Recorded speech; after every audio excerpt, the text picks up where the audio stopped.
Welcome back to our channel. Today, we'll be discussing the 5 characteristics of good soil structure. First, let's define soil structure. It refers to the way particles of soil are arranged and bound together.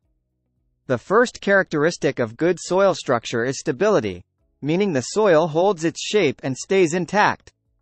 Good soil structure also promotes proper drainage, allowing water to infiltrate without causing puddling or erosion. Another characteristic is adequate aeration, which ensures that soil has enough oxygen for plant roots to thrive. Good soil structure should have a loose texture, allowing plants' roots to penetrate and access nutrients. The final characteristic is good water holding capacity, meaning the soil can retain enough moisture for plant growth. Having good soil structure improves nutrient availability, making it easier for plants to uptake essential elements.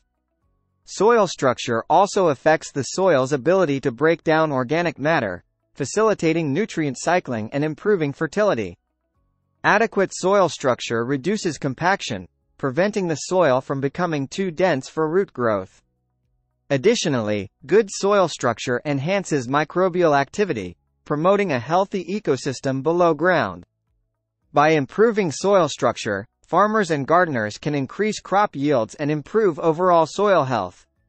Remember, soil structure is crucial for plant growth, nutrient availability, and water management. Soil testing and amending should be done to improve soil structure if necessary, resulting in healthier plant growth. So, keep these characteristics in mind when assessing the quality of your soil structure. Now that you know the 5 characteristics of good soil structure, it's time to assess your own soil and make any necessary improvements. Thanks for watching today's video, and don't forget to hit the subscribe button for more helpful gardening tips.